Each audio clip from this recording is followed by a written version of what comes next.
76.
Actually, you know what? I have Harry's some notes. I don't know if there's. I don't think there's a sequence in any special way.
All right, we're going to get started here in mere moments.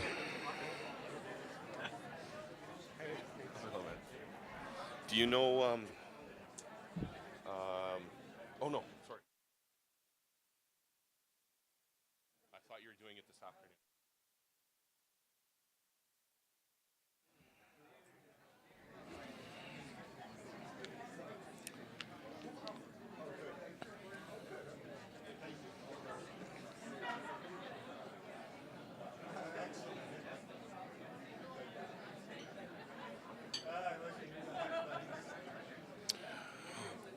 Okay, we're going to continue on with the second portion of our land claim panel. Unfortunately, Harry Slade is not able to make it due to personal reasons that he had to cancel at the last minute. He did provide a bit of a briefing on what he was going to talk about, so I will read that when I'm finished reading the bios of our panel, including Harry, who's not here. The Honourable Harry Slade, QC, Chairperson. It's hard to read, it's so dark. Chairperson Justice Slade was initially appointed to the Specific Claims Tribunal in November 2009. He was appointed chairperson in December 2009 and reappointed for a 5-year term in November 2010. He has since been reappointed chairperson for 2 consecutive 5-year terms, the most recent of which began in December 2015. Justice Slade was admitted to the bar of British Columbia in 1974. His primary area of practice as a lawyer was Aboriginal law. He was active in the advancement of Aboriginal rights issues where his work included intergovernmental relations among First Nations, Canada, and the provinces, including treaty processes, self-government initiatives, and commercial development of reserve lands. As a lawyer, Justice Slade also worked with First Nations on ventures in forestry, fishing, and energy and resource development. He practiced law at Ratcliffe and Company, a North Vancouver law firm with an extensive Aboriginal environmental law practice. Justice Slade was appointed Queen's Counsel in 1998 and became a justice of the British Columbia Supreme Court in March 2001. All right, our other bios. Mr. Douglas Eyford, a graduate of the University of British Columbia Faculty of Law, was admitted to the British Columbia Bar in 1991. He has broad experience in civil litigation matters and has appeared as a trial and appellant counsel at all levels of court in British Columbia, as well as regulatory and administrative tribunals. He also has experience in alternate forms of dispute resolution, representing clients at arbitrations and mediations. Mr. Eyford provides strategic business and legal advice to First Nations, the Crown, and industry about transportation infrastructure and resource development projects. He was a chief federal negotiator for the Government of Canada in the comprehensive lands claim process in British Columbia. In 2013, the Government of Canada retained Mr. Eyford to provide advice about Aboriginal participation in the development of oil and natural gas pipelines and related infrastructure in Alberta and British Columbia. In 2014, Minister of Aboriginal Affairs and Northern Development appointed Mr. Eyford to lead the engagement with Aboriginal groups and key stakeholders for the review and reform of the comprehensive land claims policy. Okay, now on to Ryan Shackleton. Ryan is the founder and director of No History Inc., Canada's leading historical research firm. He's been a professional consultant for almost 20 years and has completed hundreds of public history projects for all levels of government, Indigenous organizations, nonprofits, corporations, and individuals. He is a published and peer-reviewed author with specialization in Métis and Arctic histories and frequently lectures at universities and conferences. Ryan holds an MA degree from Carleton University, is co-chair of the National Council of Public History Consultants Committee, sits on Library and Archives Canada Service Advisory Committee, and is the former chair of the Canadian Historical Association of Public History Group. I was going to continue reading, but I'll take a break from reading and we'll get into the presentations, and I'll come back at the end and I'll read the presentation briefing from Mr. Harry Slade.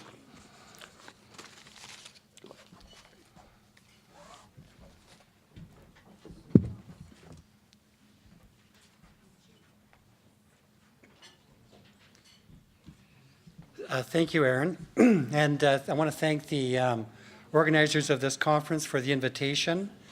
This is an important conference, and I'm glad to be here. Before I start with my presentation, I just want to acknowledge a comment that was made prior to the break. Somebody was commenting on the importance of Métis education in our school system, and I must say I fully concur with her comments. I think she's making the point that everyone should be trying to influence their local school boards to ensure that the Métis history here in Alberta is taught in our school systems. Now, I was born and raised in Alberta. I grew up in a small town that's about 3 hours west of Edmonton, and I had an enlightened teacher in grade 7 who, in her review of Canadian history, introduced us to the history of the Métis in this province. And I can remember very clearly reading about Jerry Potts, who is adorning the front page of my presentation. So I just wanted to make that acknowledgement. But I'm not here to talk about education. In fact, I'm the third lawyer you're going to hear from this morning, and as someone who spends a lot of time with lawyers, I just ask you to be patient. I've been asked to contribute to the program by speaking about the federal government's comprehensive claims policy and how that policy has addressed Métis rights and aspirations. And of course, the simple answer is that that policy hasn't. Nevertheless, I'm going to talk about the comprehensive claims policy from an historical context because I think it's important doing that because it should inform the objectives and strategies for the Métis in the reconciliation negotiations that are currently underway. There are many lessons to be learned from both the historic and modern treaty processes that I hope will guide the Métis going forward. So I intend to address 3 areas in my comments. First of all, I'm going to cover 250 years of history in the 30 minutes I've been allotted. Please don't be discouraged because that's normal. Yes, I see somebody's nodding off already, but this is an interesting story. And it's a story about treaty making, and there's a common thread linking our earliest treaties to Ottawa's recent emphasis on developing a framework to recognize and implement Indigenous rights. And that is going to lead to my second topic, and that is how has Canada addressed and accommodated Métis rights and aspirations. And after I've dealt with that, which will take just a few seconds, I think, to address in my comments, I'm going to provide some of my own observations and comments about the recent reconciliation initiative. I certainly believe that Canada's pronouncements hold promise for the Métis, and I am going to provide you with some gratuitous advice about the path forward. First, this is a disclaimer. I said this was going to be an interesting story, but regrettably some of the language isn't. Some of you may be wondering, what is a comprehensive land claim? Modern treaties are called comprehensive land claims. From 1973 until last year, Canada implemented the comprehensive claims policy to address the rights and aspirations of Indigenous communities across this country.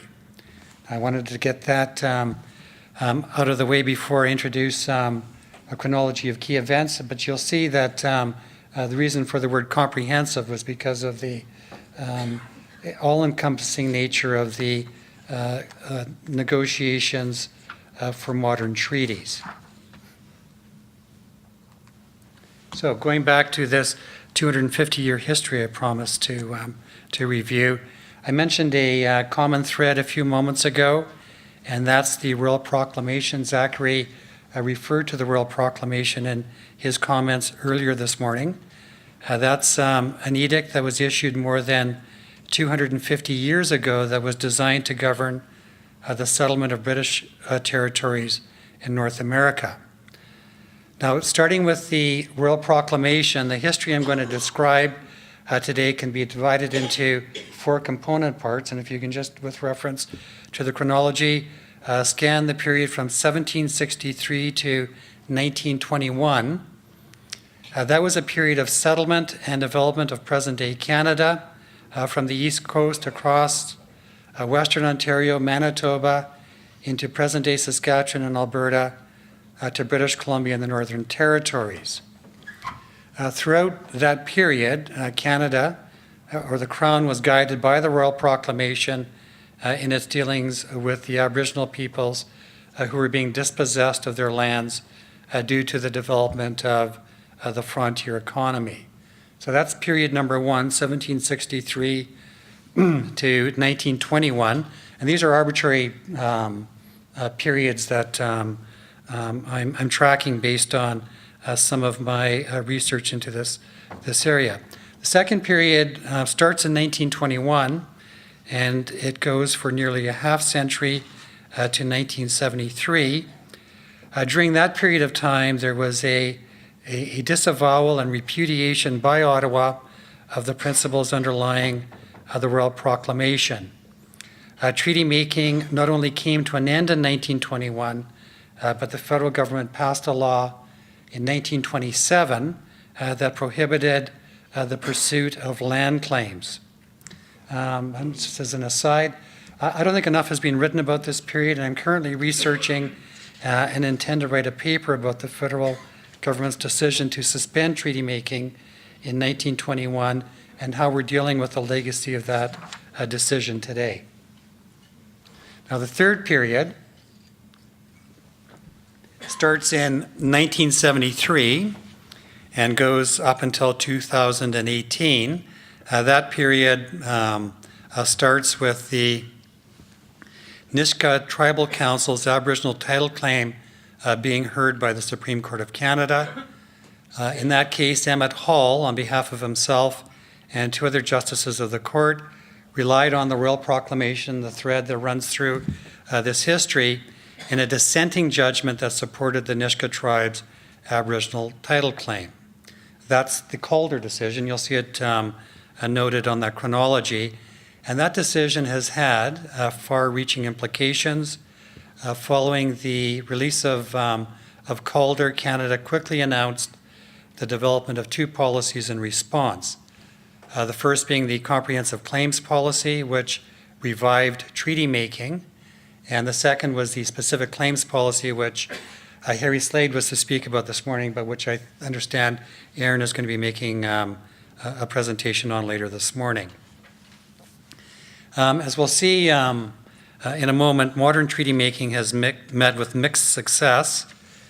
And before I get to that, I just want to deal with the 4th component of this chronology, and that starts last year. We're now entering into a new era in terms of Ottawa's efforts to address Aboriginal interests. Last year, the Trudeau government announced that the Comprehensive Claims Policy would be replaced by a new initiative based on the recognition and implementation of Aboriginal rights. Now, the specifics of what that entails remain uncertain, but that's where the Métis find themselves today. So that's the overview, and let's go back to the beginning.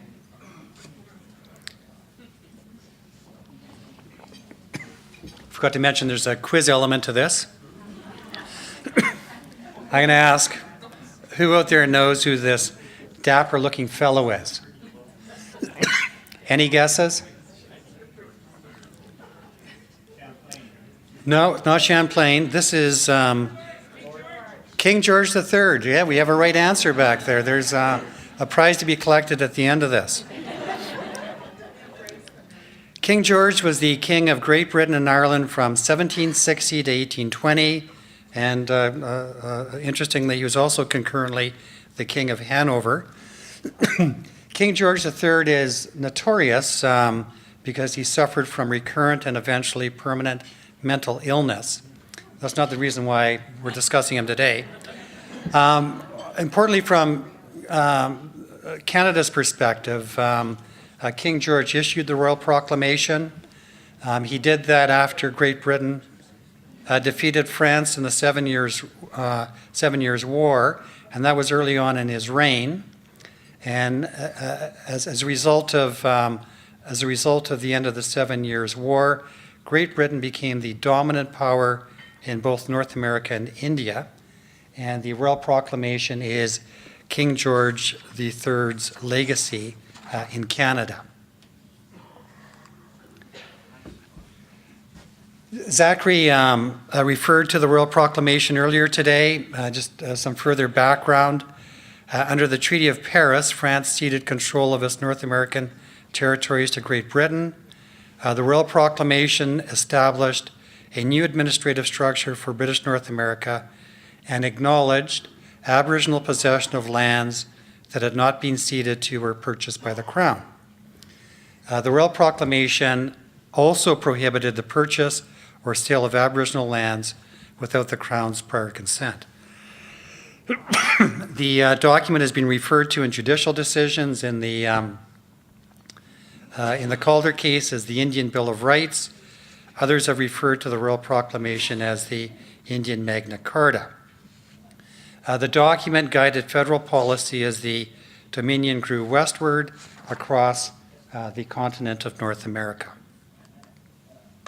So, a moment on Canada's historic treaties. So these are the treaties that were negotiated between 1701 and 1921.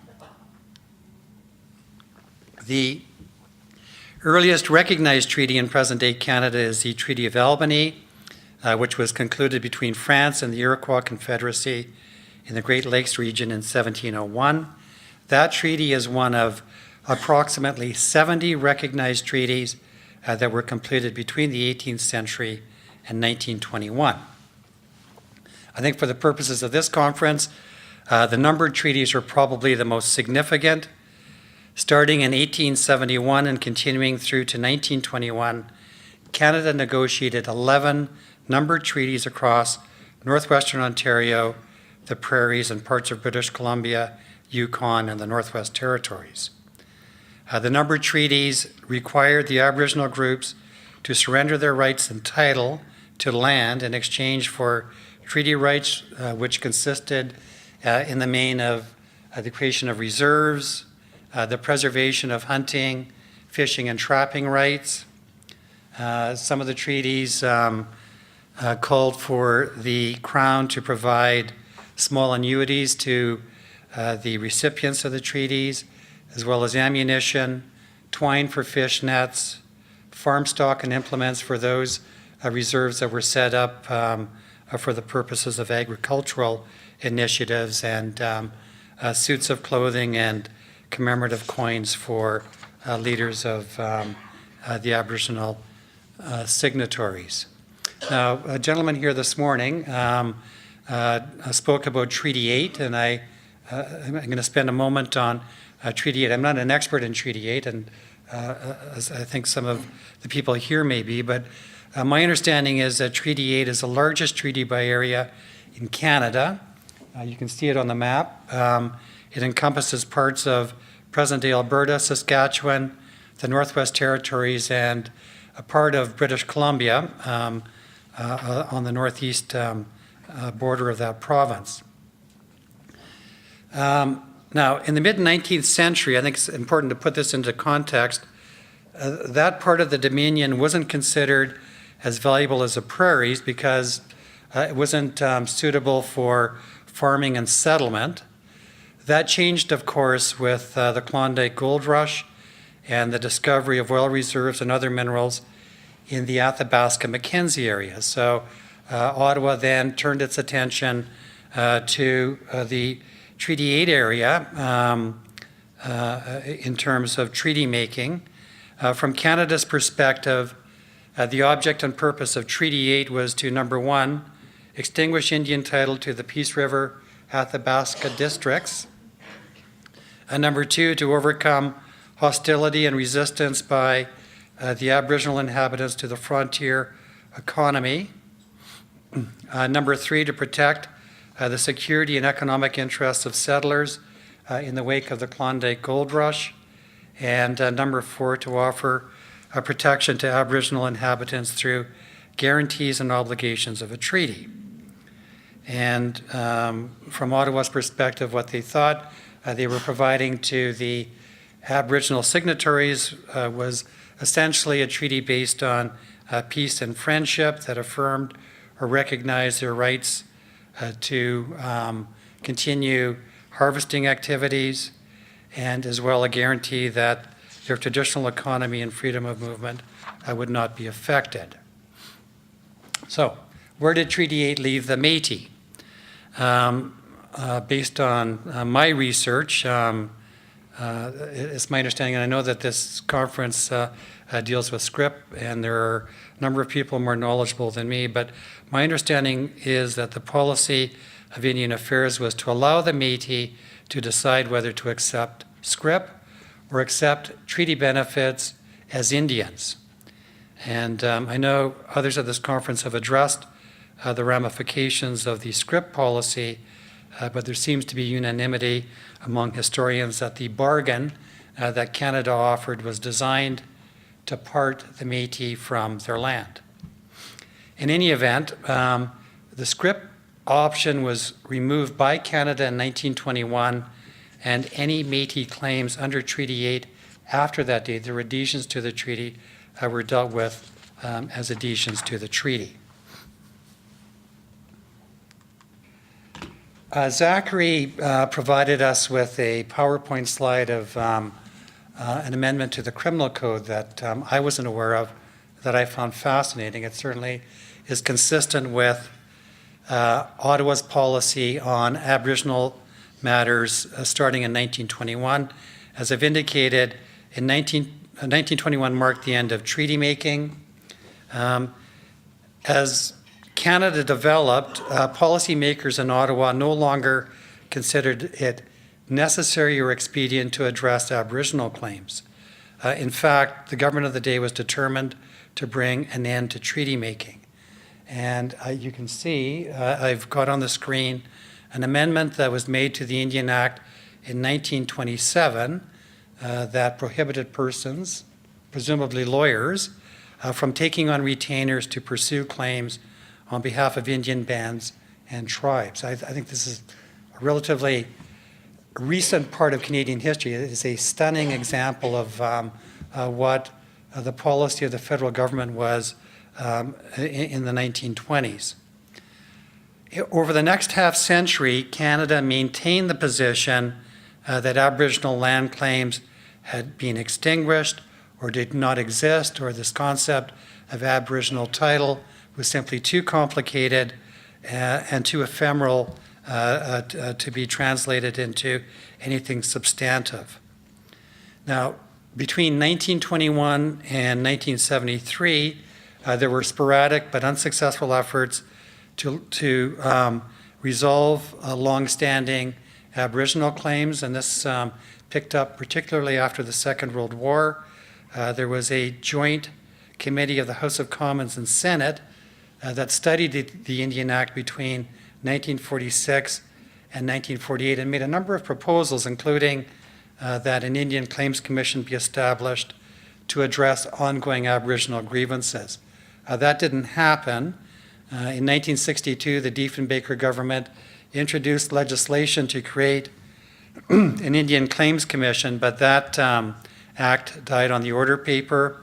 Lester Pearson, when Lester Pearson became Prime Minister in 1963, his government introduced similar legislation, but that too was unsuccessful. It didn't go anywhere. So, continuing my historic overview, I'm going to take you to 1969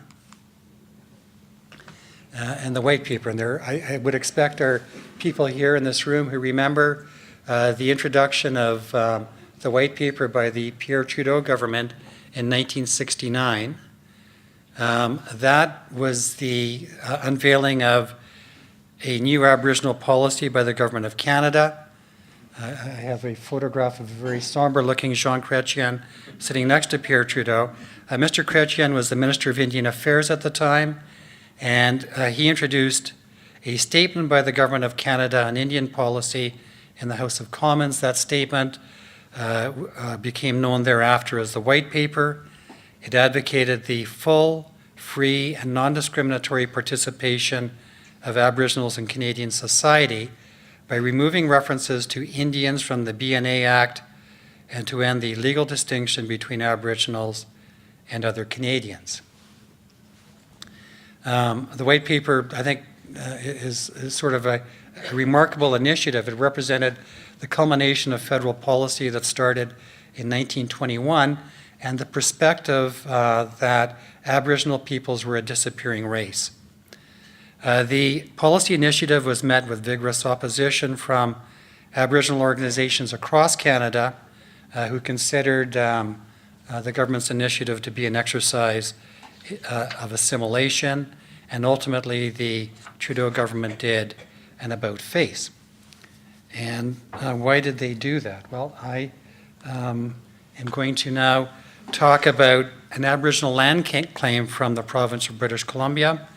So coincidentally, around the same time in 1969 that the Trudeau government introduced its White Paper, a Aboriginal land claim by the Nishga Tribal Council was winding its way through the courts of British Columbia. Frank Calder, who was the president of the Tribal Council and who incidentally was also a member of the BC legislature, sought a judicial declaration that the Nishga's Aboriginal title to the Nass Valley had never been extinguished. And you'll see the Nass Valley on the map is a sizable portion of land in northwest British Columbia, just south of the Alaska Panhandle.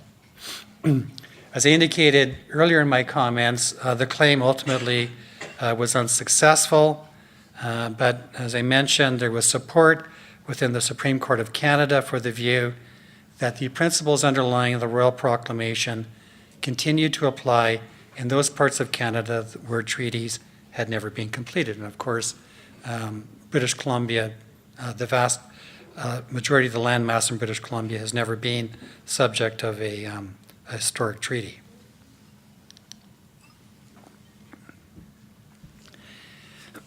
As I said, the prevailing view at the time of the Supreme Court of Canada's decision was that Aboriginal title claims couldn't be easily categorized or recognized because they involved, and this is a quotation from the very first iteration of the comprehensive claims policy, because Aboriginal title claims involved a bewildering and confusing array of concepts.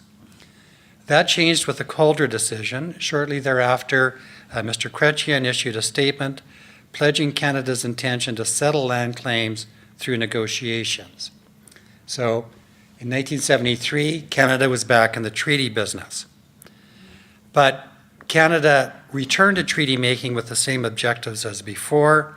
The statement by Mr. Chrétien disclosed that Canada was prepared to provide compensation to Native groups in return for the relinquishment of their interest in lands, and as well that policy in 1973 identified Ottawa's interest in negotiating modern treaties with those communities that were in the path of developments.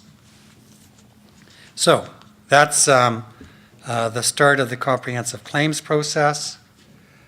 I'm going to move ahead to 1982 when Canada patriated its constitution and enacted a Charter of Rights. I think this is a tremendously significant piece of Canadian history to Métis peoples who gained the constitutional recognition and affirmation of their rights. I'm going to pause here. When I was doing my research for one of the papers that I prepared for the Government of Canada a few years ago, I had access to cabinet documents, which are now public records, where the Trudeau cabinet was grappling in the late 1970s and early 1980s with how to address, or whether to address, Aboriginal interests in a Charter of Rights. And the prevailing view was that Pierre Trudeau was that no Canadian should have specially protected constitutional rights. The fact that Section 35 was enacted, I think, is a tremendous achievement by the Métis and the Inuit and First Nations.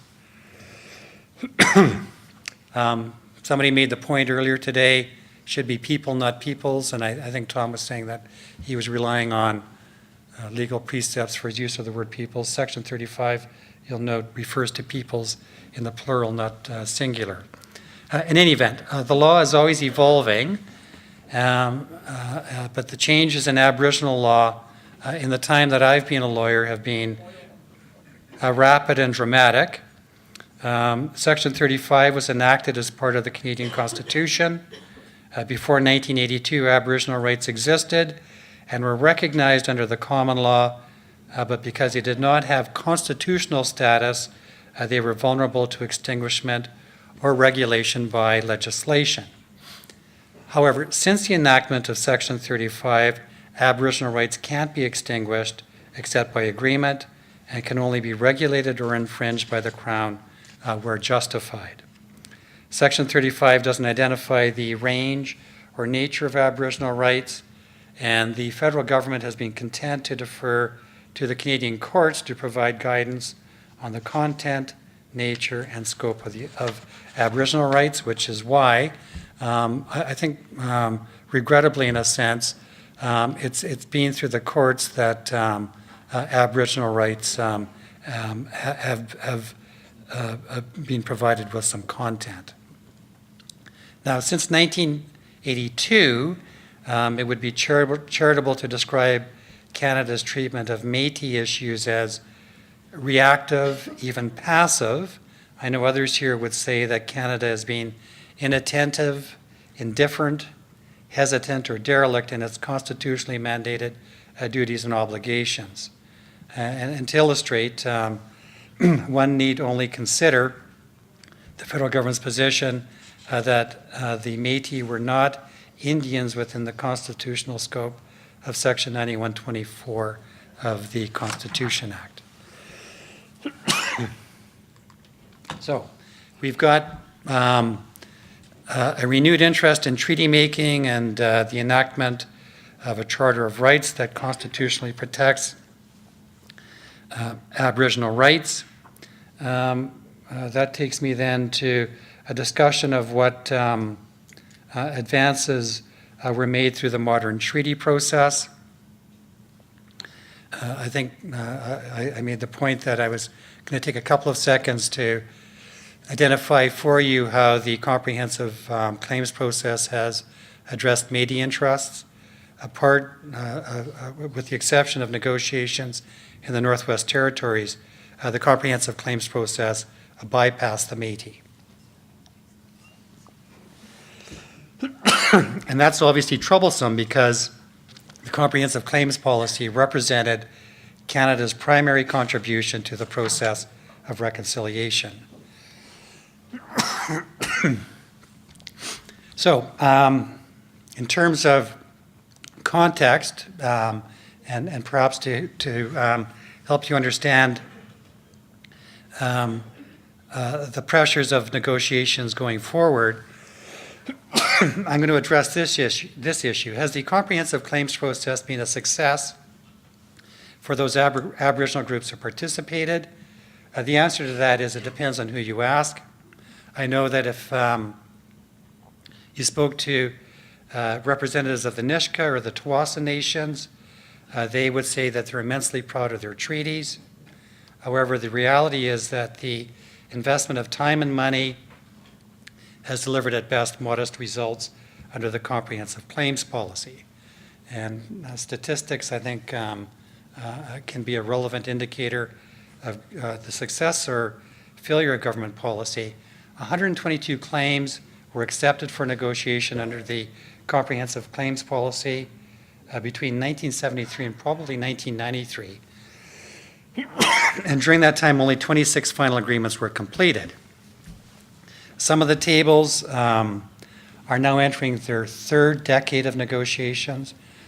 I don't know. I'm a negotiator. I don't know any other form of negotiation that takes longer than a few years.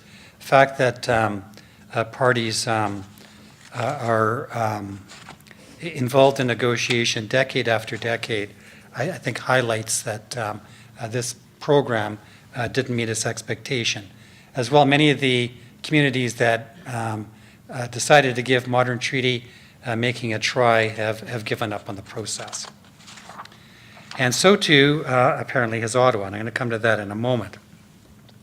Now, I've been involved, as I mentioned, in various kinds of negotiations throughout my career, and I can tell you that in the 5 years I spent as a chief federal negotiator in the modern treaty process, that experience was quite unique.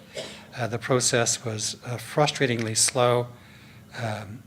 Progress was elusive, and the results were not particularly rewarding from my perspective. And I'd ask you to take that into account as the various Métis reconciliation tables are moving forward. I was asked to write a report in 2014, 2015 on renewing the comprehensive claims policy. I led the government's initiative in terms of meeting with Aboriginal groups, provincial and municipal governments and other stakeholders. I met with Métis representatives on Ontario, Manitoba with Madame Poitras, in Alberta, and in British Columbia. And they delivered a consistent message, which was that Métis rights and aspirations were not reflected in federal policies and initiatives. And I addressed those concerns in my report. Those were the two recommendations I made. I was criticized by some observers for these recommendations. The inference was that I was recommending that the Métis be included within the comprehensive claims process, and that's certainly not true. I wasn't doing that. Clearly, if any Métis groups want to engage through the comprehensive claims process, Ottawa should enable that. But the impression that I hope to create with those recommendations was that Ottawa was not dealing fairly with the Métis in terms of how they're being addressed through this policy initiative. Now, to the government's credit, Tom Isaac, who you heard from this morning, was appointed to follow up on those recommendations, and he delivered his thoughtful report to the federal government, which he described today. So, where does that leave us now? I think it was Zachary who showed us the photograph of the Treaty 8 meeting where you had people at the table and people sitting on the ground. You have a seat at the table. That's a breakthrough, but what does it mean? And I'm concluding my comments by talking about the sort of fourth component in that chronology. We're now moving forward from 2018, and you've got a federal government that now says we want to engage in negotiations or discussions to recognize Métis rights, and we're fully committed to the act of reconciliation. So what is reconciliation? Depends on who you ask. Studies in Canada, the United States, New Zealand, and Australia have identified three main components to a reconciliation initiative, being number one, acknowledgement, number two, apology, and number three, redress. So that's sort of a very broad framework of what reconciliation entails. And we know that from Canada's perspective, they've identified two streams to address their vision of reconciliation. Number one, through the development of a recognition and implementation of Indigenous rights framework, and number two, through the implementation of the UN Declaration. bold initiatives. I hope, frankly, that that there's substance there. I don't doubt for any moment that Prime Minister Trudeau and Minister Bennett are sincere in their statements about trying to do things differently and trying to address reconciliation. But I think the Métis need to recognize that the same federal system that has denied their rights for more than a century is standing behind this government. And I know I'm running out of time right now, but here's the gratuitous advice in terms of the negotiations going forward. Three pieces of advice. Number one, figure out your mandate, decide what you want to get out of the process before you start negotiations. That's an obvious piece of advice. But equally important is to understand who you're dealing with. Which of the federal departments and agencies will have an interest in the outcome of the negotiations? That's an important point because you need to have federal representatives at the table who have the authority to represent the diverse interests of the federal government. One of the lessons learned from the comprehensive claims process is that the federal negotiators at the table didn't have the authority to speak for Fisheries and Oceans, the Department of National Defence, the Department of Environment, or Finance Canada. So when you get to the table, make sure the person on the other side has the authority to deal with all of the federal interests that are engaged by the negotiations. Number two, timelines. Don't get involved, well, unless you want to, don't get involved in a process for the sake of process. Set realistic timelines for the completion of negotiations. Somebody mentioned the Alberta election that's coming up. There's a federal election coming up this year. I think there's an opportunity over the course of the next several months to try and make headway with the federal government. Election cycles can affect the outcome of negotiations and what governments are prepared to negotiate. So my message is don't get trapped in a perpetual or permanent process of negotiations. Understand what the federal approval process is.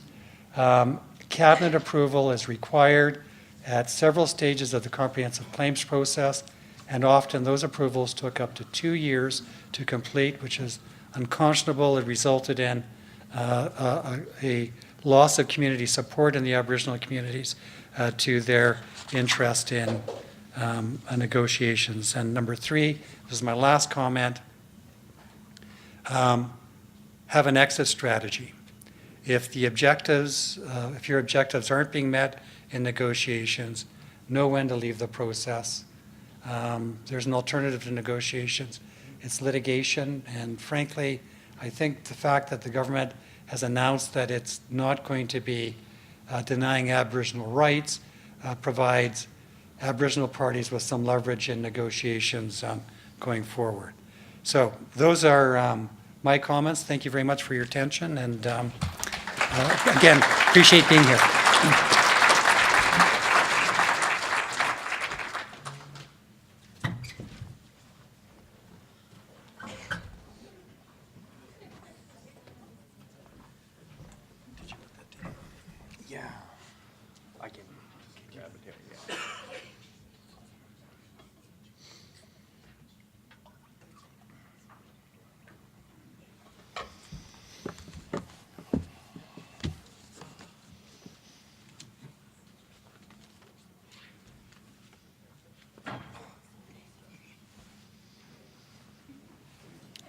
Okay.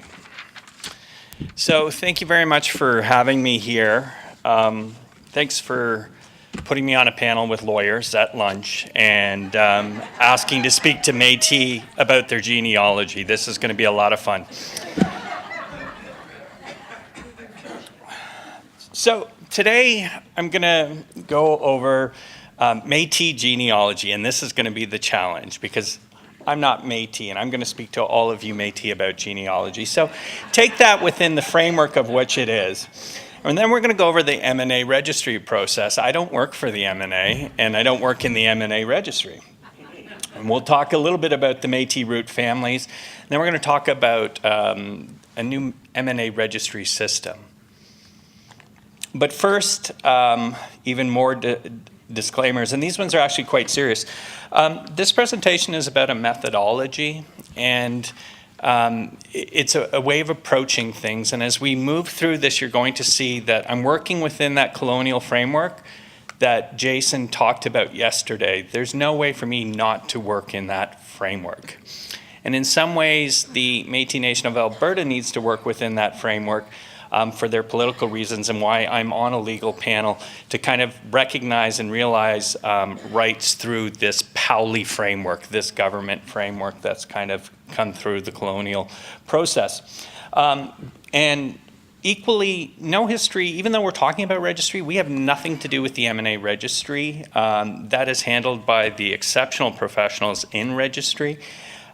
We have no part of any evaluation or citizen application. So I just wanted to get that straight. So setting the groundwork, there is no federal list of Métis. There has never been a federal list of Métis.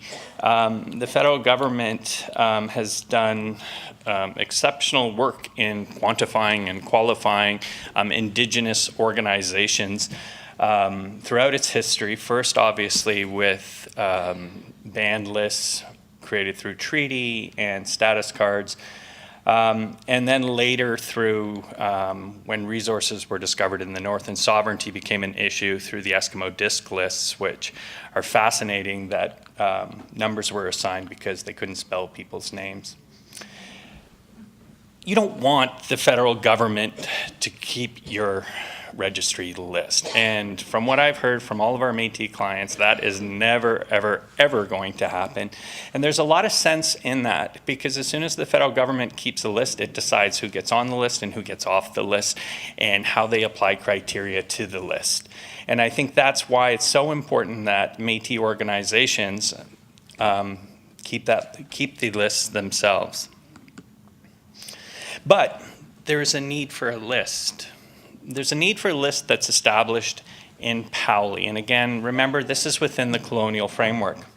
The key points in this taken from Powley: the verification of claimants' membership in the relevant contemporary community is crucial, since individuals are only entitled to exercise Métis Aboriginal rights by virtue of their ancestral connection to and current membership in a Métis community.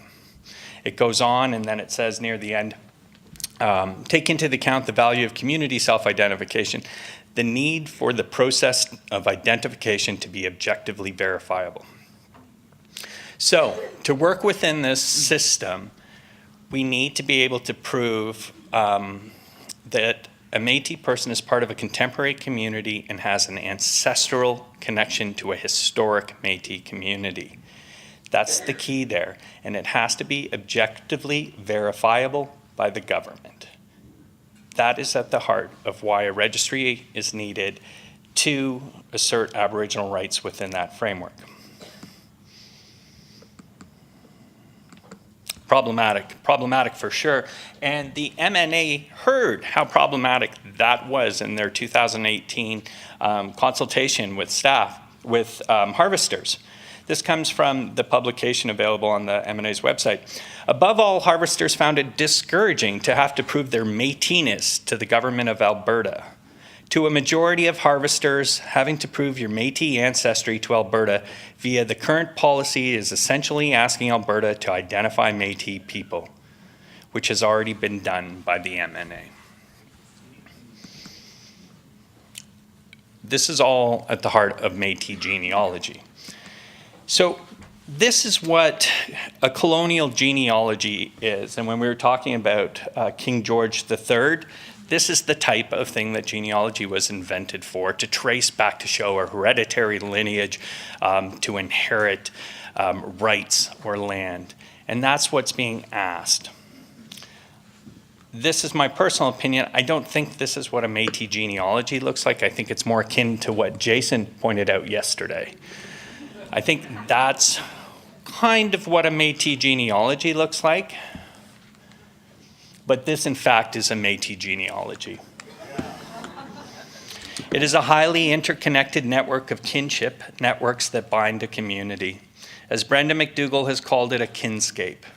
It represents more than who is related to whom, but a complete worldview and a people's history. Métis genealogy represents a culture and a tradition. In its natural state, the Métis way of organizing through family and kin, as President Poitras talked about yesterday. The Métis way of organizing through family and kin. It is ever moving and ever evolving. It looks different to different people at different times and is more akin to the natural world than to the colonial requirements to prove ancestral lineage. Within it are stories, the relationships, and the way of life of Métis.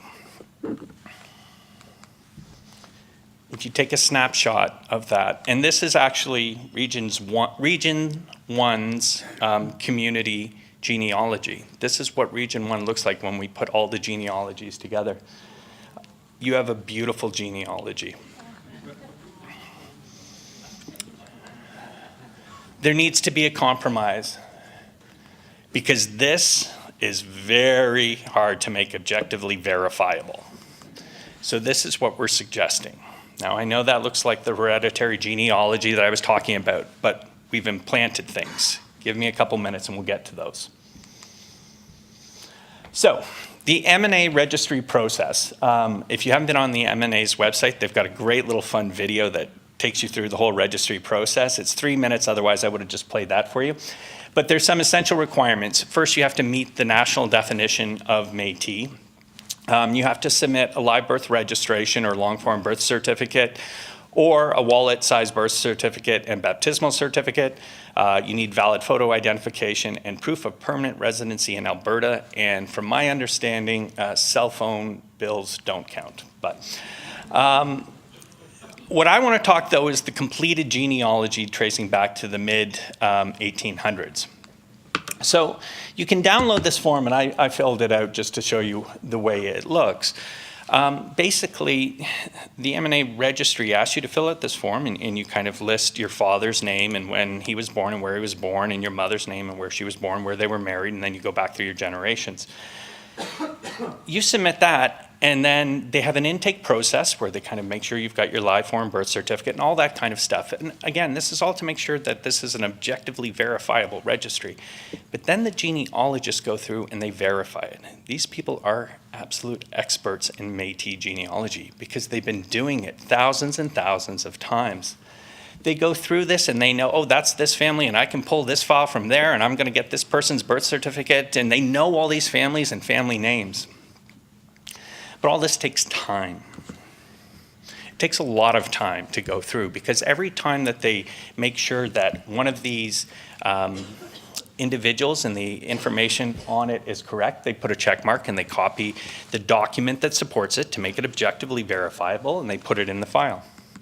So they go through your entire family tree, and if you trace, as most of you Métis trace, quite a few different families and different lines, it can take a considerable amount of time.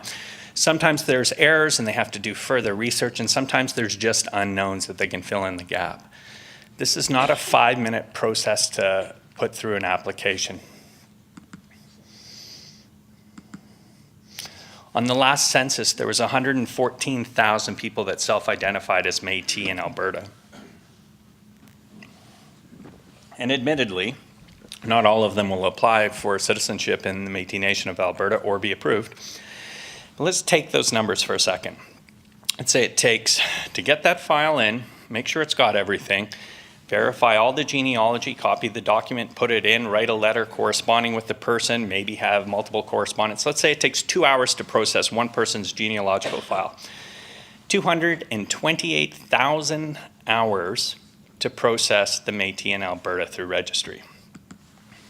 A team of 10 people would take 11 years. Working full-time, you don't get Christmas off and you don't get New Year's off. 11 years.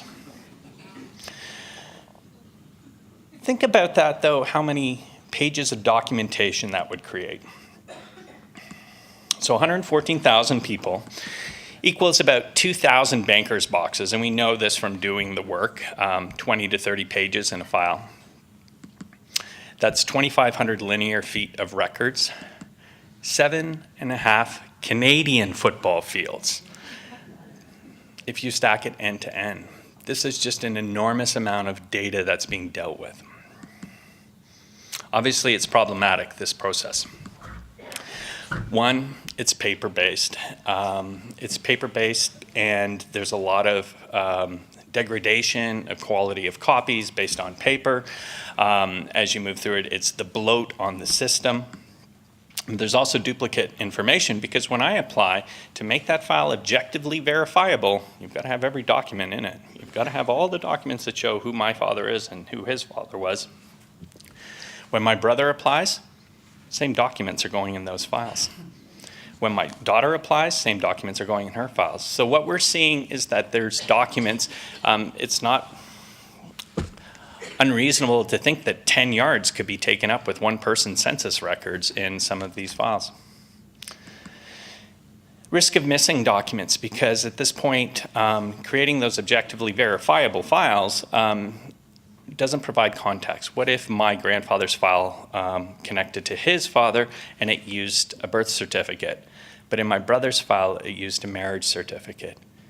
It means that the picture isn't holistic in any of the individual files.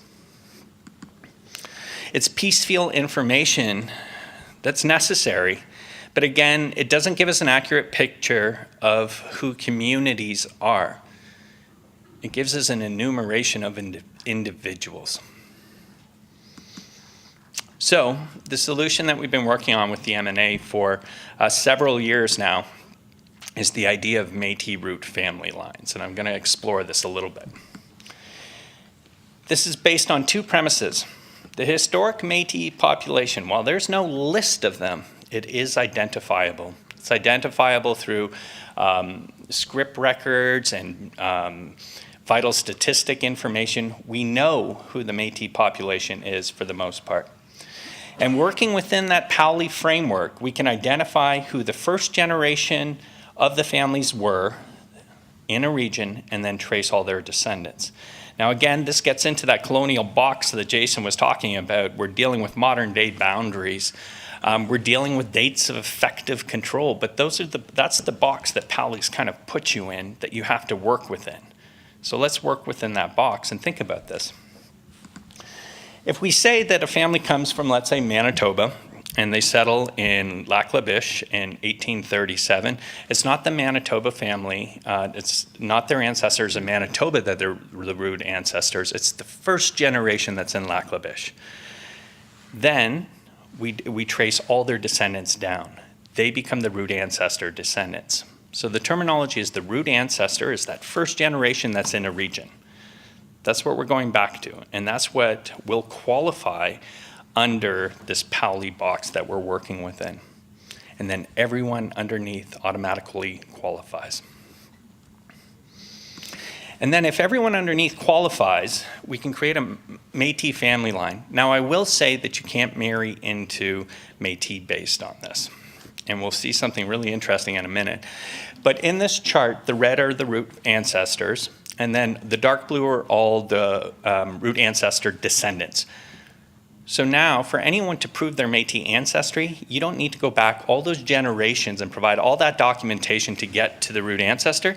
You just got to get to someone blue, because everyone else is verified. So remember how I said this was quite colonial, but there was some things buried in it? So rather than just present the standard genealogy, we've kind of adorned it. And is there a laser pointer on this? So you see these little things, these little dots and stuff? Those are in all the genealogies. And what they represent is every time there's a yellow dot, that person has a record saying that they are Métis. There's a record attached to them in the database that says, yep, this person is identified as Métis. What's equally important and fascinating are the diamonds. So when we see a green diamond, someone has a kinship connection to another Métis family. They have a kinship connection, whether it's godparenting or witnessing another marriage to another designated family. When they have the purple one, they've married into another designated family. You can't see it well. This is just, a little snapshot. You you can see all the kinship. You can see all the adornment of a culture's kinship represented in it.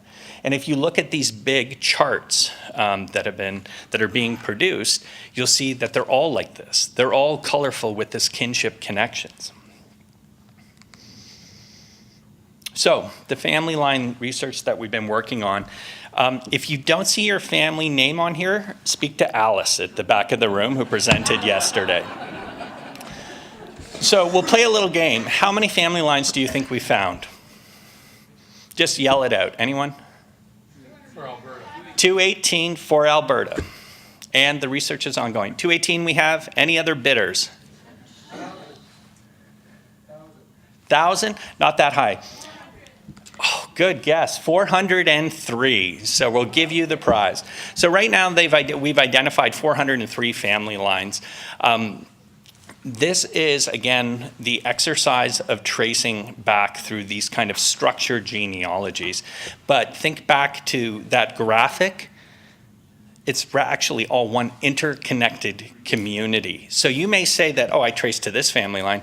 We actually had someone 2 days ago say to us, well, you know, I don't see my family line. Could you look at my list? And they traced to 7 different family lines in 4 different areas.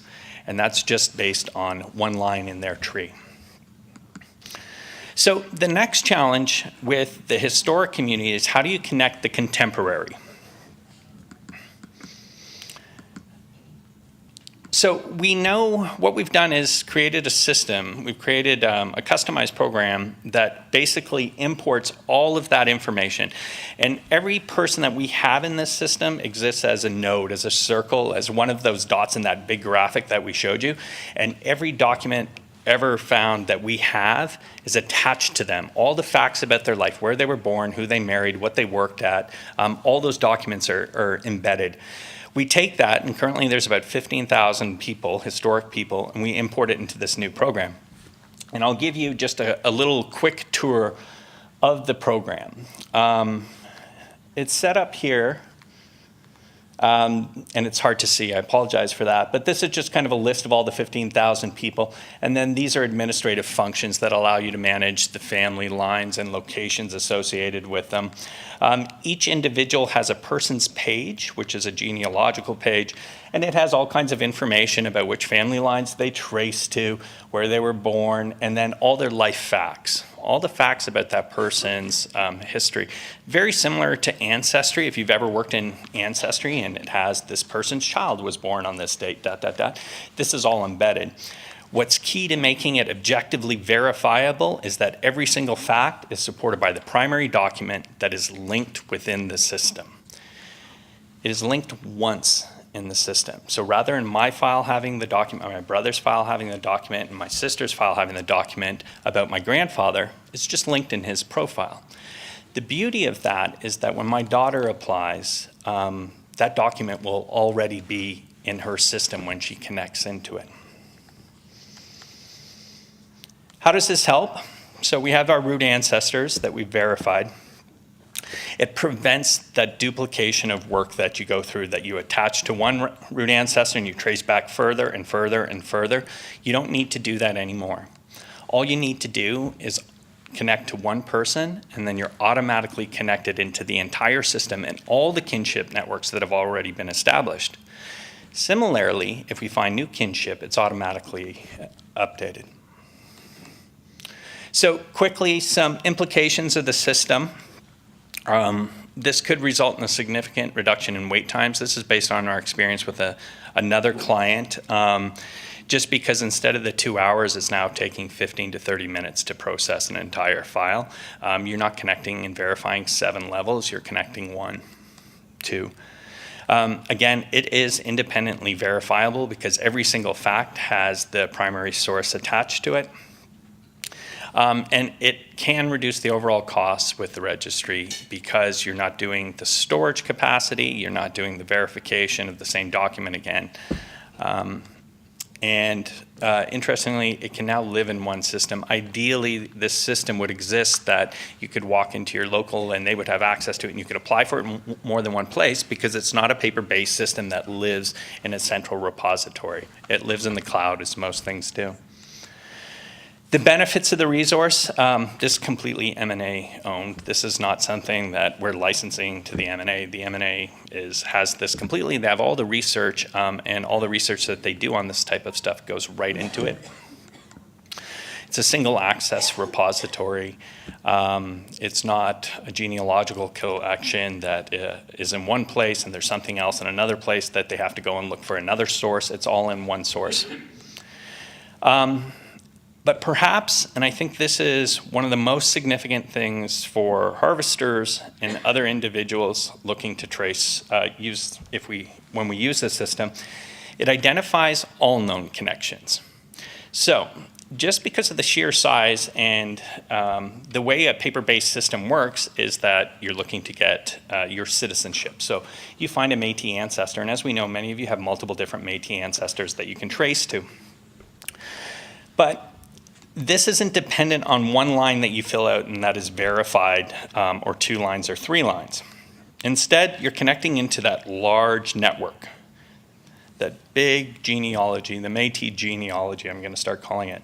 You connect into that, so that would be your one connection, but it automatically identifies all your other connections and automatically identifies which family lines you're tracing to, which has significant implications as you move forward with harvesting on harvesting areas, because you're no longer tracing to a family in Region 1, but maybe Region 1 and Region 4, etc. I know there's some archivists in the room, so those are all the images that I used.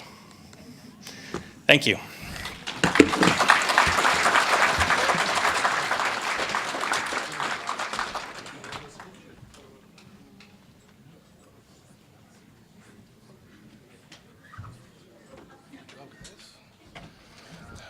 All right, before we move into questions, I just have the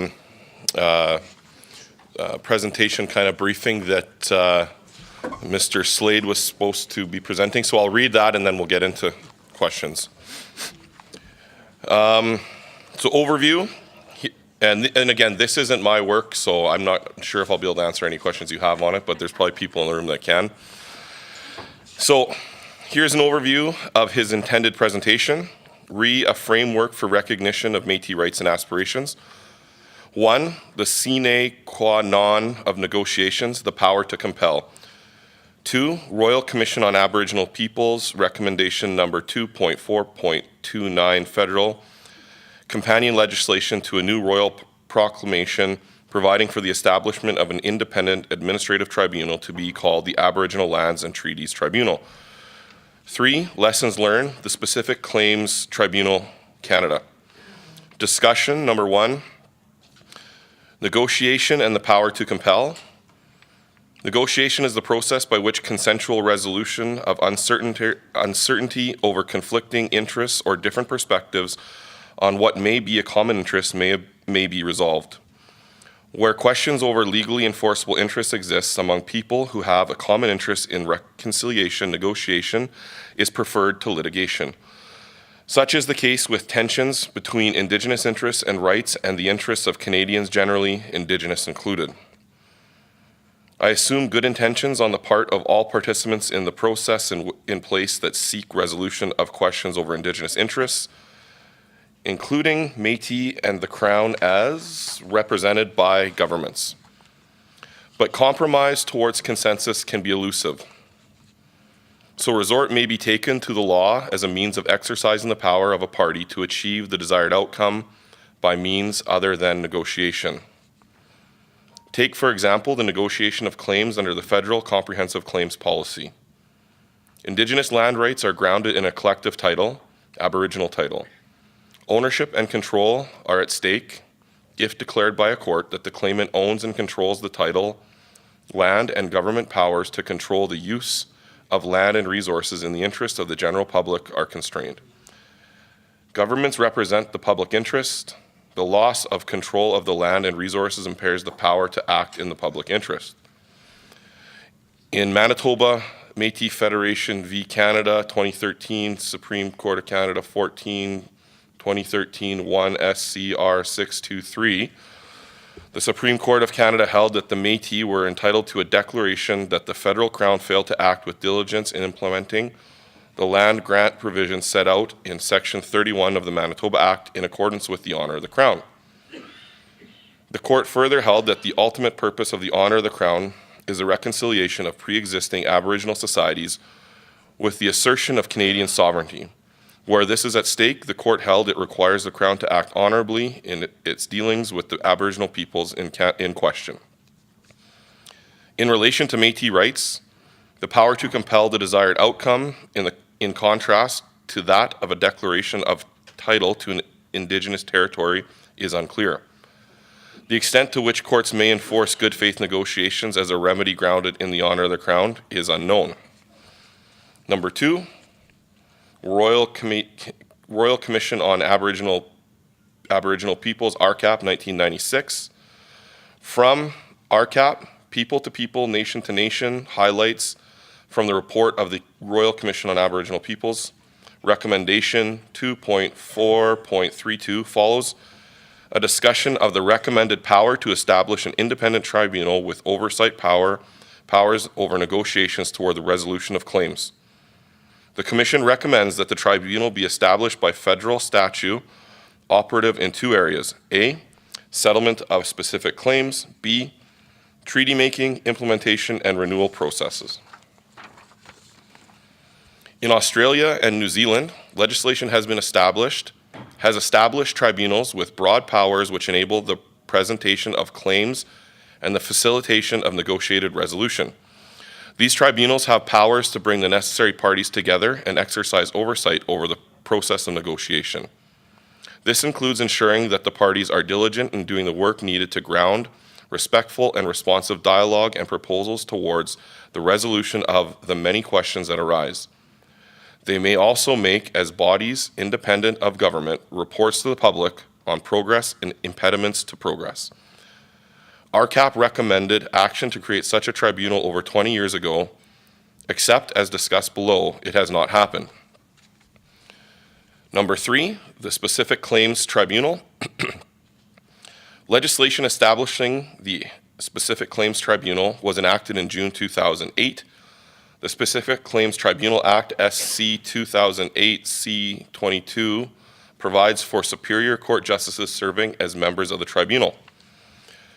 For information on the powers, processes, and decisions of the tribunal, it's available on the following website: www.sct-trp.ca/indexe_.htm. Decisions of the tribunal and the validity of claims before it and compensation when awarded are binding on both the claimant and the Crown. Claims vary in complexity, but do not approach the level of complexity that must be resolved to address the many facets of the relationship that must be addressed to bring about an honourable resolution of Indigenous and Métis relations with the Crown as represented by Government of Canada and the provinces. Therefore, a tribunal mandated to advance these negotiations would not have the power to determine the outcomes. These would be achieved through negotiation. The existence of an independent tribunal with the authority recommended by RCAP would, however, empower the parties in the process of negotiation by holding all of their commitment to pursue a resolution and the Crown to acting in accordance with the precept of the Honour of the Crown. Honourable Harry Slade, QC, Chairperson, Specific Claims Tribunal, Canada. So now we will go to questions.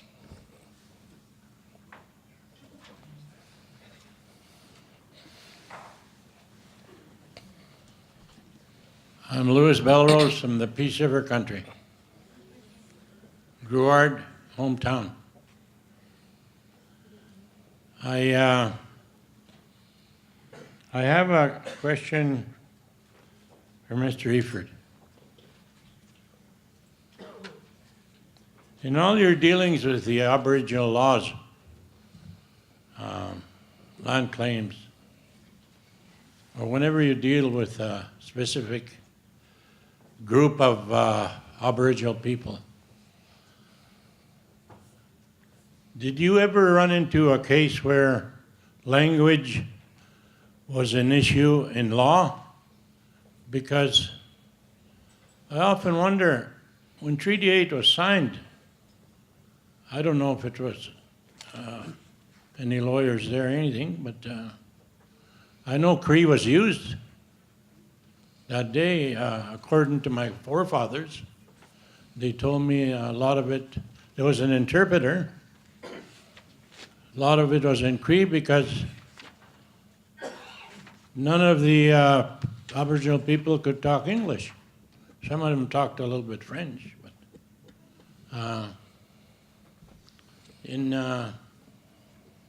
because I think it's an important issue on account of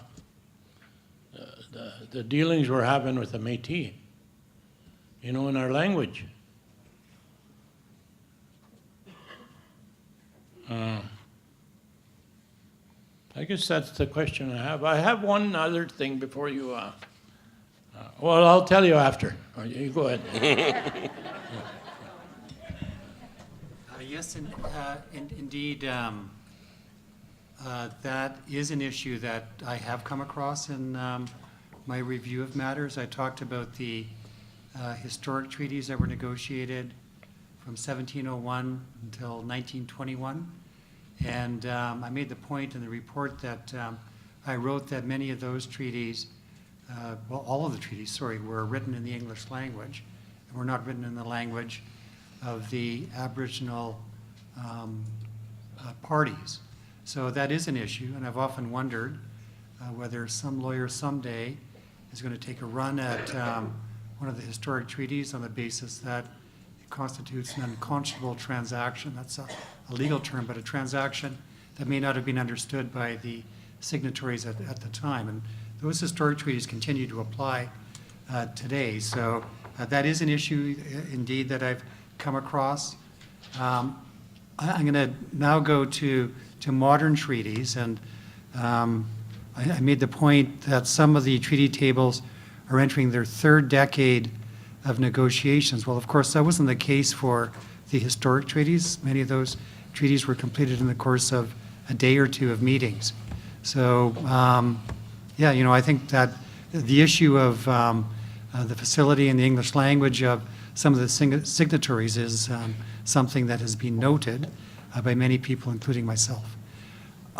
One of the treaty negotiations I have been involved in was in a tiny, remote reserve that would be about a 3-hour drive from Prince George. And I know the chief of that community was somebody who was quite insistent that his language inform the content of the treaty. I'm not sure what's happened since. But thanks for the questions. Thank you very much for the answer. The one, well then I'll ask you for a job now because I need a job as an interpreter. The script in Gouard, there was 2 young men. They got each a script. I don't know how many years ago, 75 years ago. My friend just informed me about it, Mr. Rosie over here. So they each got a script from the land office. And I want to tell you the story so we could figure out what was the outcome of that script, the paper. Everybody seems to be confused. What was it for and everything. But anyway, they each got one. They're brothers and they're both very athletic.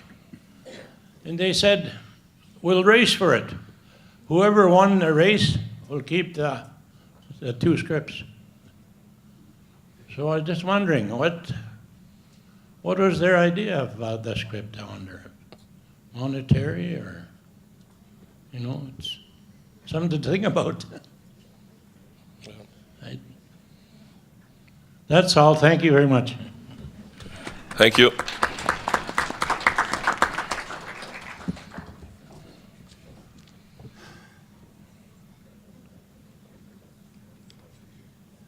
So just to give you a little history, first of all, my name is Billy Gibosh, and I'm still an alcoholic. Just to give a brief history of my maternal grandparents, is my grandfather was identified as Métis, and he married a lady who was identified as Treaty. so she lost her treaty rights. Eventually, Grandpa passed away, and my mother was born a Métis. My grandmother then married into a reserve. Then she became treaty, but we were still identified as Métis. Later on in years, I'm not sure what bill it was, Bill C-31, where people could get back their treaty rights. We were still Métis through all this. And then one day, my mother decided to see if she could apply for her treaty rights, which eventually she did get her treaty rights. So one day out of the blue, not coaxed, but I was sort of convinced that it made a good point that I should apply for my treaty rights because of my background. I got a letter back saying, well, you're not Indian enough. And I'm saying to myself, well, okay, I'm not Indian enough, but yet the government of this country is not recognizing me for my right either. So where the heck am I? So my question here in short is, can a person, whether it's here in this room being Métis or an Indigenous person in this country, but more specifically for where we are, can a person be identified both as treaty and Métis? So That's the consensus, and I'm okay with that. I'm okay with that. That I don't have a problem with. But that was my question. Can we be identified as treaty and Métis? And the history is the Indigenous people don't want us, and the white people don't want us. Pardon my identification. But So I can take a crack at answering that. So first and foremost, people are free to identify themselves however which way they see themselves. true. Right. The second component, though, when registering to become a citizen of the Métis Nation of Alberta, we actually do a check with the INAC Registry, and if you are a registered Indian under the Indian Act, you're not able to be a citizen of the MNA. And I'm okay with that. Okay. I mean, either way it went, I'm okay with that. First, the other thing I wanted to say is this morning I made a reference to the immigration people. And personally, I don't have anything against the immigration people that are coming into this country. And I want to, and I apologize personally to a young lady sitting over there, pardon my pointing, she's not listening. I want to apologize to her for identifying her and sending her out. But I also want to let everybody know, we all know immigrants, and I have nothing against them. I welcome them with open arms, just like we did way back when in the 1800s. Okay.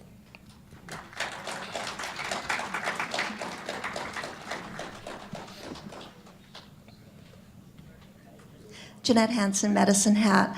I really appreciate, Ryan, your presentation and where the M&A is going with the registry.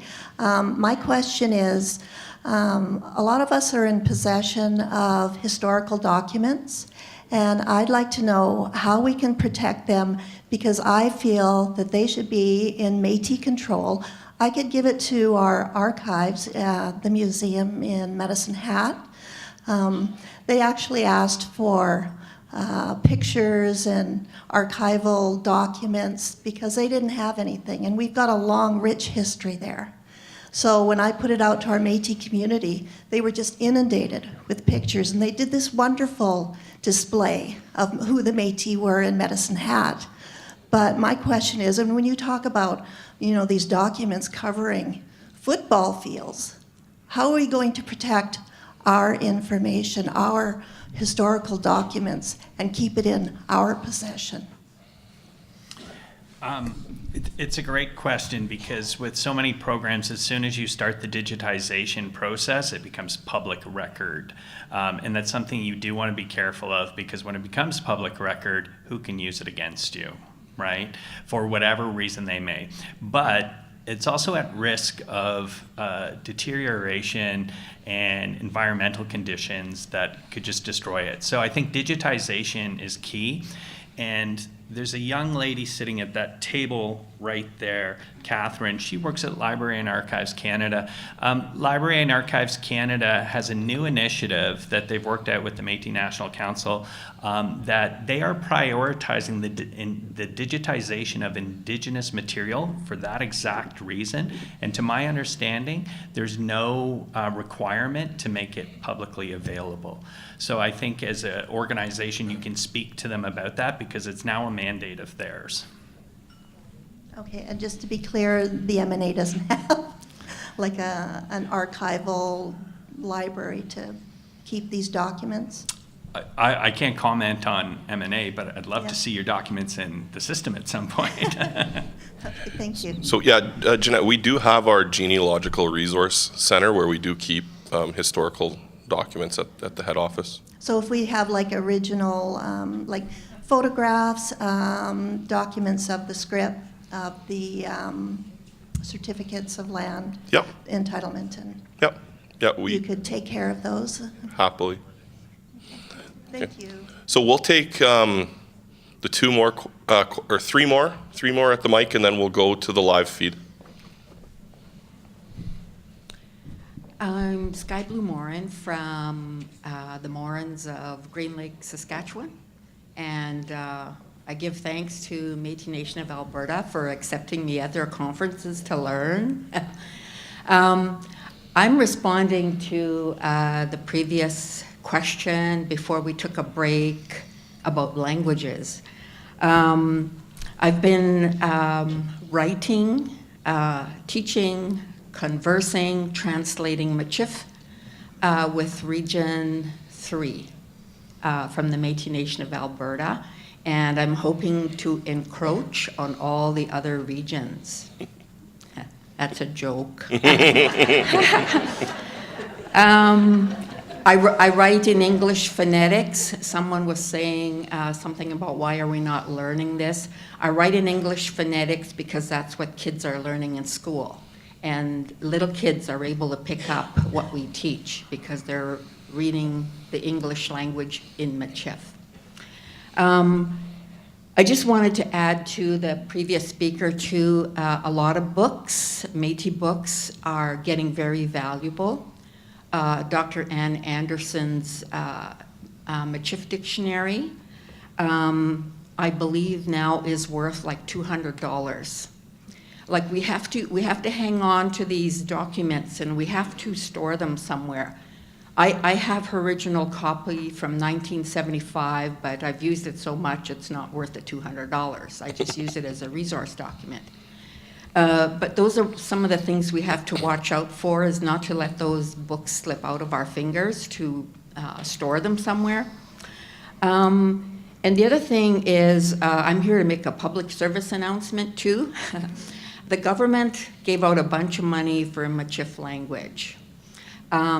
I'm not able to apply for it myself as an individual person or writer.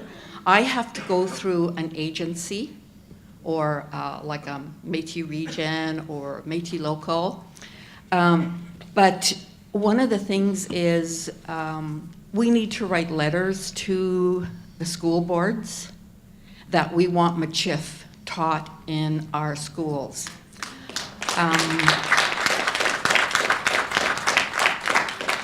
I've been approached to translate some elder stories in the Red Deer Rocky Mountain House area. And I'm talking with the school division there because I'm not just going to translate. I want those in there. I want those documents for kindergarten, grade 1, grade 4, grade 5 to be able to read a story, a hunting story or a trapping story about an elder from their community. And we need to get those stories from our Métis people. There are only 60 Michif language speakers that are fluent in the province of Alberta. And the one meeting I came to in June last year, the government was consulting on languages. A lady from Region 1 had mentioned that she would like to see a conference of these 60 fluent speakers. And I just want to put that on the table again, that we need that conference. We need to meet those 60 fluent speakers, and I'm one of them, so there's 59 more you have to find. Thank you. Thanks a lot.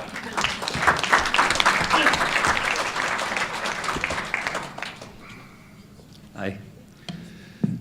My name is Darcy McRae, and I support the Region 3 with some genealogy and Métis history. And there were some points that I just see gaps in some of the presentations that are occurring.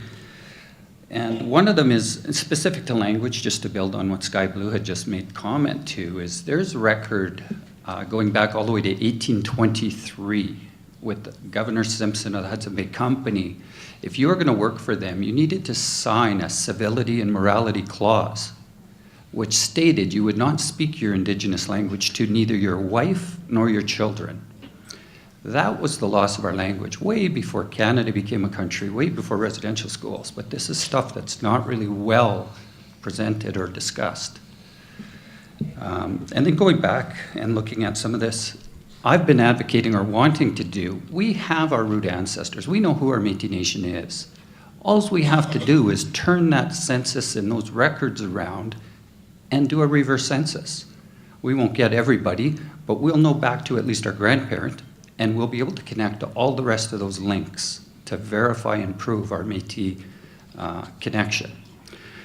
Now, the problem with that is also that in 1870, when Manitoba was coming into Confederation, and the Métis brought Manitoba into Confederation, the government sent an army in, and it was, again, they're advertising it as to keep the peace. But it was not the peace that was kept. They sent in the Red River Expeditionary Force, and the reign of terror began in the city of Winnipeg, where the large central location of Métis people were. Now, that reign of terror is also what severely damaged our culture. When you got the army walking around looking for anyone who's wearing a sash or beaded work or speaking their language, that would have identified you as a Métis person and made you a target. So that too undermined our culture, is having that brute force come in and oversee our community. So having said that, again, people say, well, identity is so important to be Métis. How can you identify or be a Métis if you don't identify as Métis? Well, if the army were to walk in this door right now and they had guns pointed at all of us, we would become quickly whatever they wanted us to be. We would be Filipino, Asian. We'd be whatever got us away from that gun. And that is what ripped our communities apart. And then to build on that, I'd also say that within the treaties, the context of the treaties, including Treaty 1, which is in Manitoba, you've got in the texts of all of the numbered treaties. So it'll say we signed it with, I'm just going to say off the top of my head, say the Swampy Crees and the Saulteaux and other Indians who inhabited the territory. And that text is in Treaty 1, Treaty 2, Treaty 3, all of them. So my question is, was it the Indians who signed for the other Indians in the territory? Or was it the government who signed for the other Indians in the territory? Either which one, it's not the people who are living there. So that's a basis for a legal challenge right there. As well as the 1.4 million acres set aside in Treaty 1. You got a legal document there that's supposed to be and is recognized as legal. But in 2016, the Daniels ruling and the recognition of the Métis there got us, 2013 land rights victory shows 1.4 million acres of that land is Métis land. Therefore, to me, and again, I've said this a number of times, that makes Treaty 1 illegal. You put the wrong date on a contract, that's not legal. You put the wrong name, that's not legal.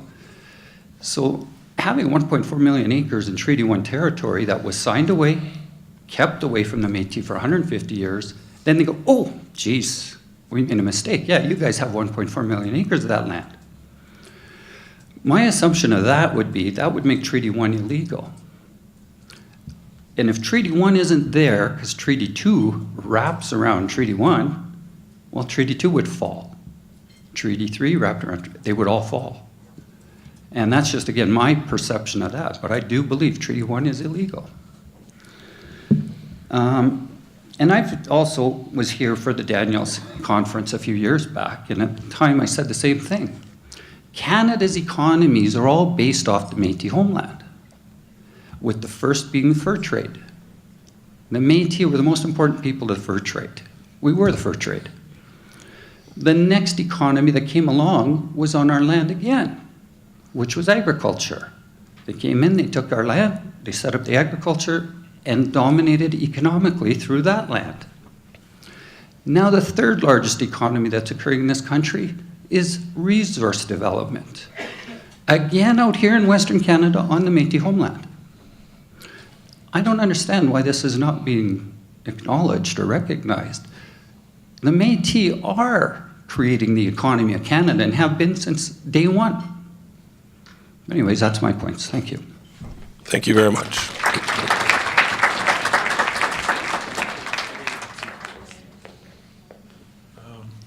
So I just have a question for the genealogy guy.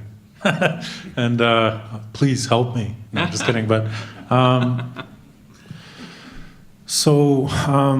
I'm disenfranchised, right? So I understand that I'm Métis and I'm also treaty. And but because I don't have a Métis card and I don't have a treaty card, I'm neither, right? So I come from like one of those places that was rescinded, right? And I'm in a process now. I'm 38. I'm kind of like regaining my identity finally, but it has a lot to do with everything that was talked about today, even the Indian residential schools and the effects of that and intergenerational trauma, all those things. Like it's so. Being displaced, the way I describe it is that I'm one of many, and I'm kind of like an urban Indian right now. And the idea is that we blow around in the wind here in the city, right? We don't really have any connection to where our roots come from. And I had a woman do a genealogy for me, but it was years ago, and her name was Joanne Wagner. And I understand that she did my genealogy. She dropped it off at the Métis Nation, and then she passed away. So all I knew is that it was dropped off there, and then when I went and tried to access that information, I wasn't able to receive it because I didn't have my mom's birth certificate. And see, because of that, I was in foster care for a long time, and I wasn't ever raised with my mother, and like I was taken from her and my father when I was 4 years old. So the problem is that because you're so disenfranchised and because you're blowing around in the wind so much with genealogies and being able to even just prove who you are, right? Like it's hard to just, like if I have to get my mother's birth certificate, because I have not a real connection with my mother, she's alive and everything, it means that I have to take her to court. And you know what? I don't want to take an old woman to court. Do you know what I mean? It doesn't feel morally right for me, you know? Like, so there's many questions that I have about genealogy, but also at the same time, just, you know, the connection to where I am. Like, I know I'm from there. I lived there. I walked there. I'm from there, right? Like it's, and you know, even one of my uncles was the president of the Métis Nation, the Zone 2 Regional Council, right? And I grew up, and I even had one of those Métis cards, but then they changed the Métis card, so those Métis cards don't count anymore or something. So there's a lot of questions I have when it comes to genealogy, and yeah, it's been a while since I've tried to be Métis or I've tried to be treaty, you know, like, so it's just some questions that I have about, you know, identity, right? So thank you. Thank you very much for those meaningful comments. So as far as having access to documents over the last probably, Terry, 6 months or so, we've been able to work closer with Vital Statistics. They've actually changed, I believe, some of their legislation, and we can, that painful step that a lot of people don't want to take in getting their parents' birth certificate or whatever, we now have a process that we can work with people on an individual basis to get that actual linking document. So maybe at lunch I can link you up with our head genealogist over here, Terry, and you guys can talk about that process a little bit. Okay.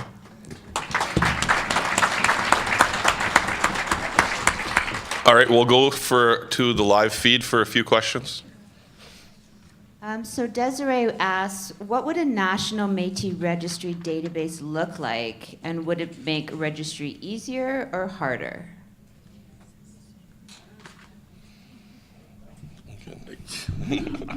I've never heard of any Métis organization looking at a Métis national registry right now, so I wouldn't be able to comment on that. Yeah, so, and I'll just further comment, it is the position of the Métis Nation of Alberta that there be a provincial Métis Nation citizenship registry just for Alberta Métis, not for a national one. Any other questions from live feed? No? All right, one more big round of applause for our panel. Thank you very much, gentlemen. For those of you that are participating in the talking circle this afternoon, if you want to just link up with Marilyn Dumont here, she's standing, and just so everybody can introduce each other, and she'll be moderating it. So if you do that, that'd be greatly appreciated. Thanks a lot. We'll be back here at exactly 2 o'clock for lunch, or after lunch. Thanks.